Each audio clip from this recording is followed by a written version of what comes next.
Very good afternoon. You're watching the midday news on Rajya Sabha television. Well, the G20 summit that has concluded in Osaka is our top focus this afternoon. I'm Ashwara Kapoor with you. Let us start the news bulletin with the top headlines.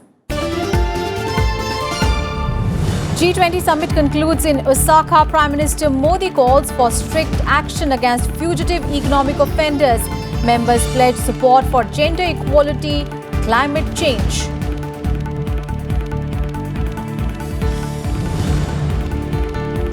Prime Minister Modi meets presidents of Brazil, Indonesia, Turkey, calls a center on cooperation in trade, investment and climate change, discusses ways to boost cooperation in sports, defense and Indo-Pacific with the Australian Prime Minister.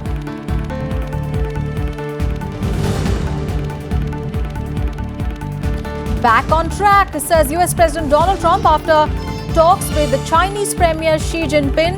Both leaders agree to resume trade talks. US not to impose new tariffs on Chinese exports.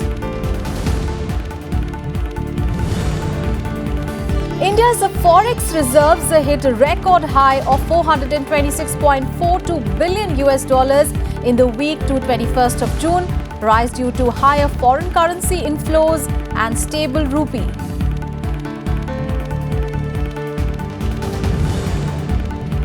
And New Zealand to face Australia at the Lords today. Pakistan to take on Afghanistan in Leeds.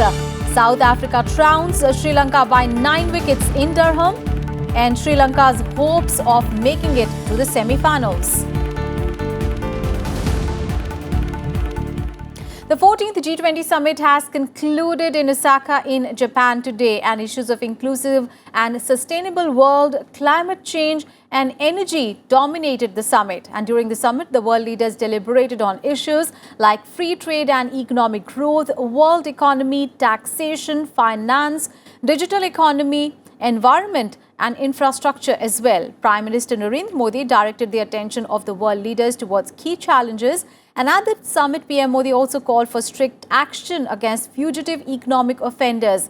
He also outlined his vision for maximizing digital technology for social benefit. India also pushed for women empowerment at the summit. Our Prime Minister Narendra Modi made interventions in many important events, and in that also he stressed the need for a quality infrastructure. Prime Minister also laid emphasis on the necessity to find out how we can actually work through digital economy, the Society 5.0, which is the vision of Japan. And we strongly believe that infusion of technology will create economic opportunities which will bridge the digital divide and also at the same time improve quality of life. Therefore, quality infrastructure will play a very important role. In economy, finance will be an important issue, and therefore issues related to global finance, whether it is related to sustainable and modern international tax system, whether it is related to technological innovation which can deliver benefits in financial markets, or whether it is related to the commitment in applying recently amended FATF standards for virtual assets. All these issues were also discussed.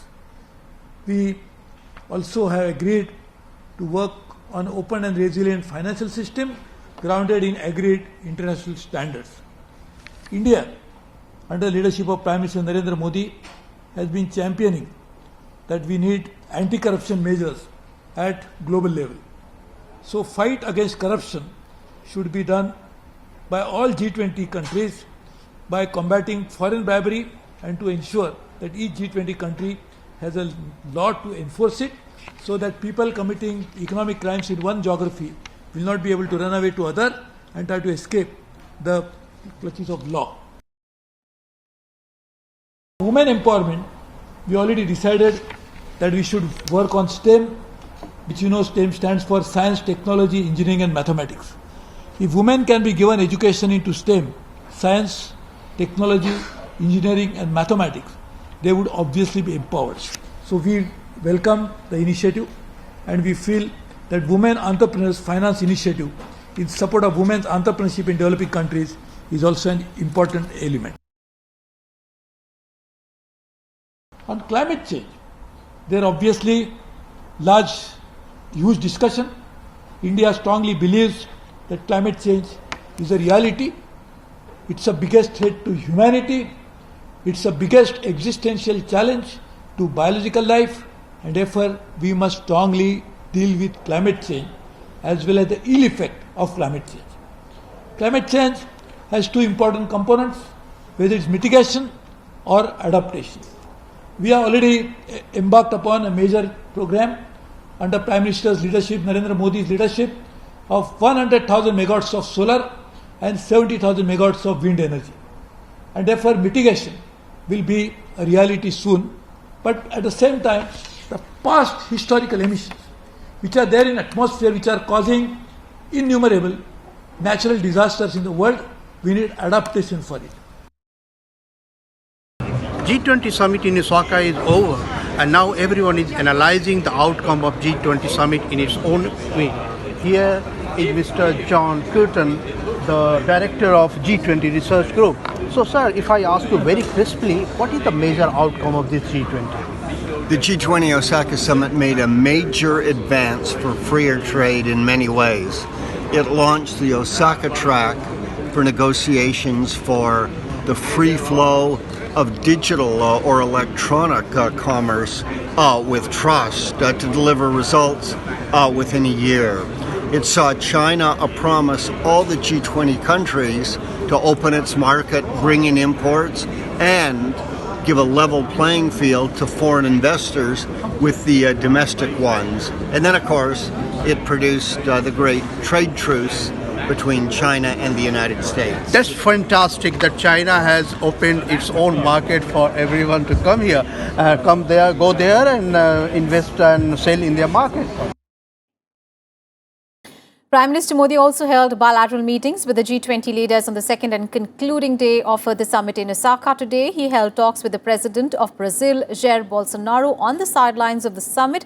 And the two leaders held wide-ranging discussions on bilateral relationship, especially cooperation in trade and investment, agriculture and biofuels in the context of climate change. Prime Minister Modi also held talks with Indonesian President Joko Widodo on the margins of the summit. They also discussed expanding cooperation in trade and investment, defense, maritime security, space, and exchanged views on Indo-Pacific vision as well. Prime Minister Modi also held a bilateral meeting with the President of Turkey, Recep Tayyip Erdogan, in Osaka, and the two leaders discussed issues of mutual interest. He also met with the Australian Prime Minister Scott Morrison, and the discussion focused on enhancing cooperation in sports, mining technology, defense and maritime cooperation, and Indo-Pacific. Bilateral meeting with the President of Indonesia. That was followed by two more bilateral meetings with the President of Brazil, and the last meeting which just concluded was with the President of Turkey. In between these meetings, Prime Minister also made an intervention on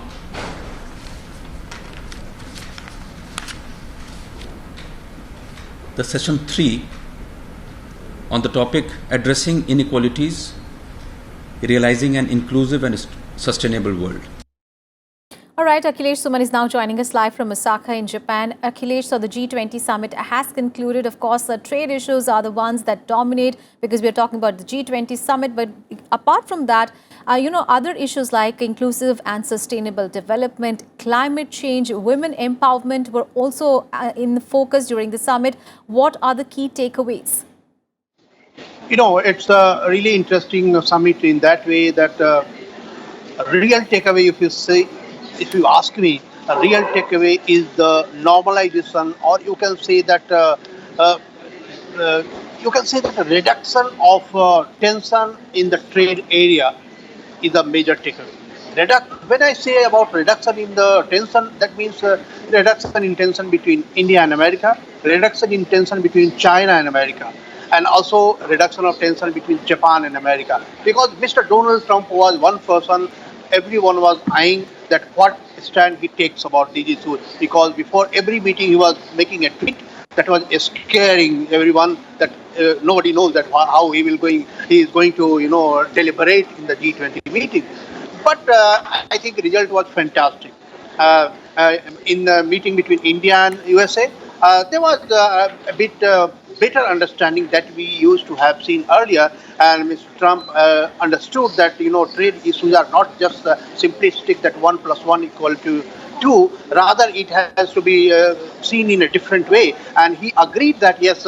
Trade and commerce ministers of both India and America should sit together and redefine what they want. So I think it is a very positive result in the sidelines of G20. So you cannot say that in the sidelines. Actually, this has become the part of G20 summit.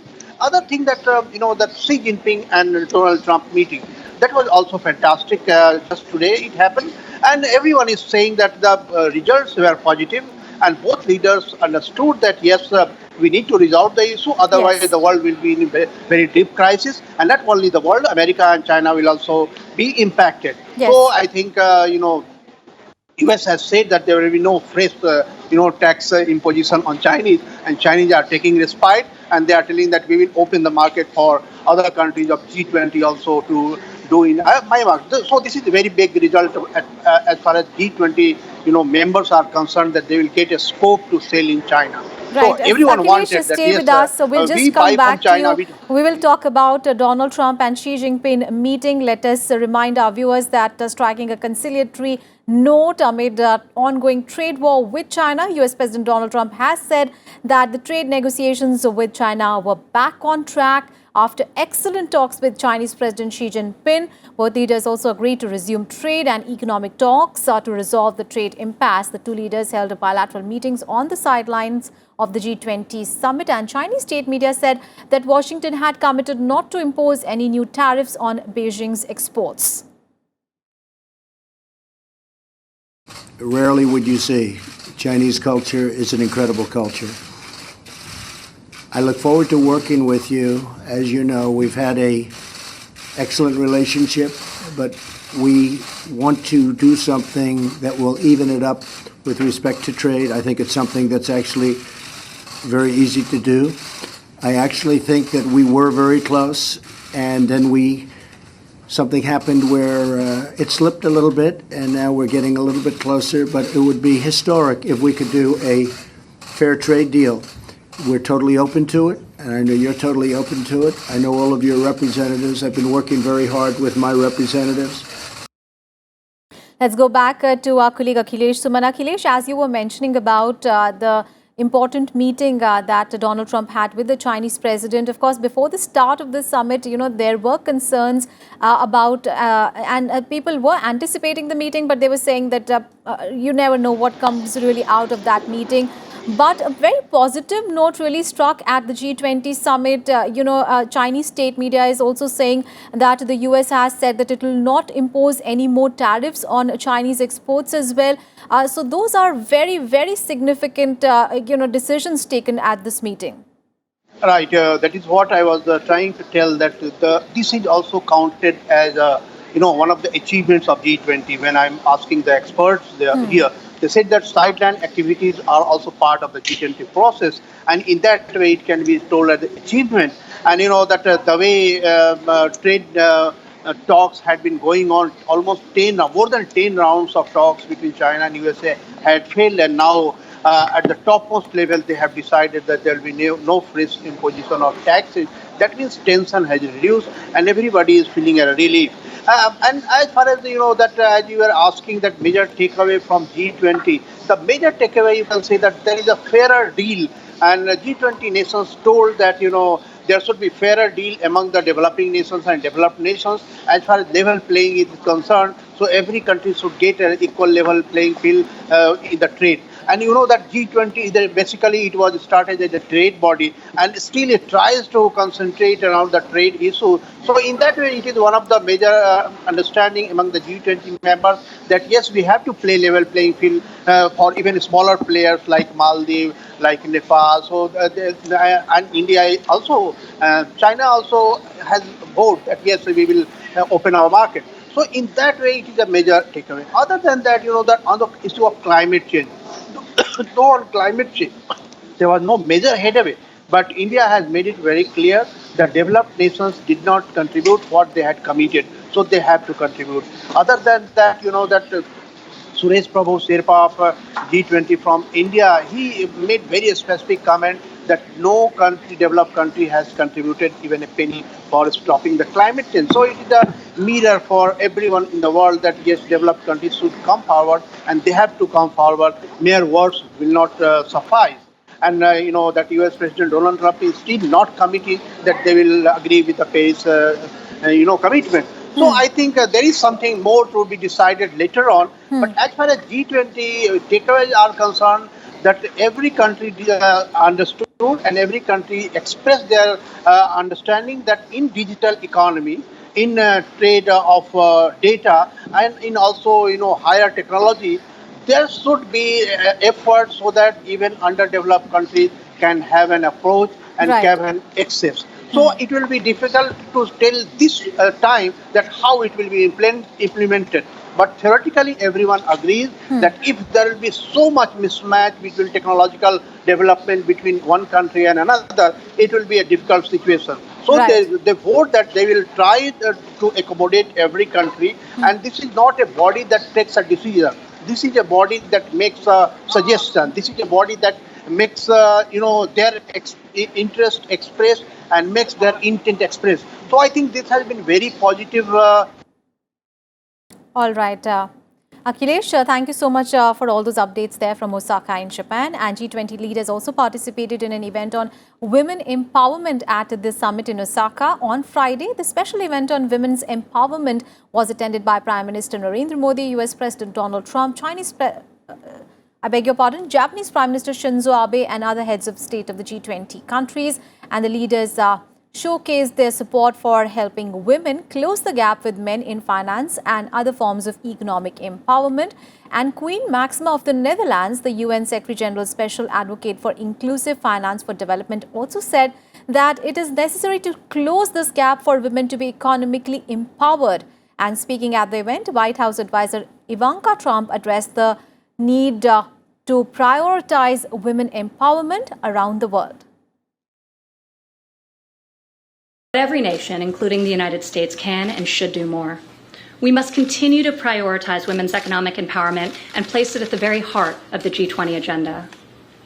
If we propose bold solutions and challenge the limits of the past, we will empower women to lift their families out of poverty, to grow the economies in their countries, and to deliver greater peace and prosperity to millions around the world. This is a legacy worth fighting for, and a future we can be proud to leave to our children. Those were all the news related to the G20 summit in Osaka that has concluded today. And let's get you some other news now. India's foreign exchange reserves are at a record high. Now, data from the Reserve Bank of India shows that foreign exchange reserves hit $426.42 billion as of 21st of June, up $4.2 billion from a week ago. At current levels, the forex reserves have reclaimed the earlier record high of $426.1 billion hit in April 2018. Now, the rise in reserves was on account of increase in foreign currency asset, which is a major component of the overall foreign exchange reserves. Reserves have risen as both equity and debt inflows have picked up following results of the general elections in May. Monsoon update now, and incessant rains are wreaking havoc across Maharashtra. At least 15 people were killed as a wall of a residential complex collapsed in shanties in Pune's Kondwa area late on Friday night. 4 children and a woman are among the dead, most of whom are construction laborers.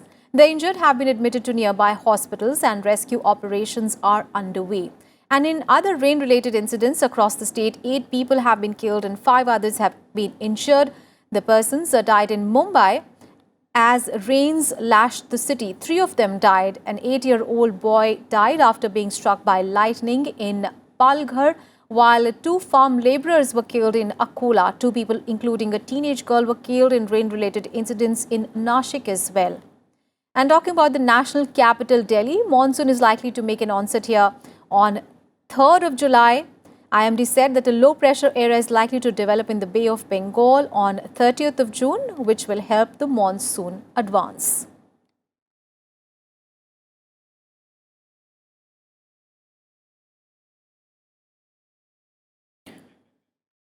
Home Minister Amit Shah inaugurated a conference on capacity building of state disaster response forces today. Participants from civil defence, home guards and fire services attended the 2-day conference. Various agenda points included the status of SDRF, civil defence, and these topics are going to be discussed. आपदा प्रतिक्रिया और आपदा न्यूनीकरण के क्षेत्र में हमारी उत्कृष्ट पहचान बनाने का काम हमने अच्छे से किया है। एनडीआरएफ बल ने अब तक लगभग 3000 बचाव अभियानों के दौरान 1 लाख से ज्यादा जीवन बचाने के लिए काम किया है। Our special segment now on the budget. Well, consumer durables and home appliances industry expects that the government will lower taxes, give incentives to local manufacturing and increase the customs duty on imports. Well, here is the wish list of the consumer durables industry ahead of the presentation of the Union Budget 2019-20.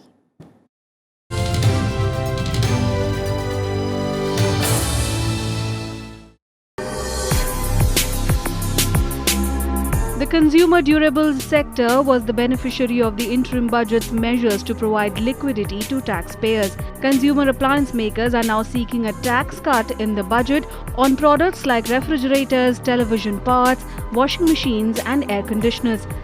Consumer durable companies have also sought a GST rate cut to 18% from the current 28% and enhancement in MSME investment limit. To enhance the investment limit in plant and machinery for the MSME sector. Because if you want technology upgradation and if you want Indian exports to move up the value chain, it's paramount that the investment limits, which is stuck at 10 crores, and this is, since 2004-05, that should be enhanced at least from 10 crores to at least 50 crores. Incentives for manufacturing sector are also expected to boost production and assembly lines of products. Consumer durables, you require a lot of steel. That, there is a kind of disparity between the domestic prices of steel and the export prices of steel. And one of the things that EPCC has been raising with the government is to give the manufacturers of consumer durables also steel at export prices. The consumer durables industry has been on a growth trajectory. Electrification of rural India as well as growth in rural incomes has helped sales of goods like refrigerators, television sets and music systems in villages. The expansion of e-commerce marketplaces, sales offers and ease of shopping has further assisted the growth of the industry. Kriti Mishra's report for Rajya Sabha TV. Now news from the ICC Cricket World Cup in South Africa thrashed Sri Lanka by 9 wickets at Chesterdale Street on Friday, denting Sri Lanka's hopes of reaching the semi-finals of the tournament. Now South Africa are already out of the semi-finals race and this was their second victory in the tournament. Sri Lanka were all out for 203 in 49.3 overs. For South Africa, D. Pretorius and C.H. Morris claimed 3 wickets each. And 2 World Cup League matches are scheduled for the day. In the first match, Pakistan will play Afghanistan at Headingley in Leeds today. This match will begin at 3 p.m. India time. And in today's second match, New Zealand will face Australia at the Lords in London. This match will begin at 6 p.m. India time. And with that, we wrap up this edition of the Midday News. Thanks so much for your time.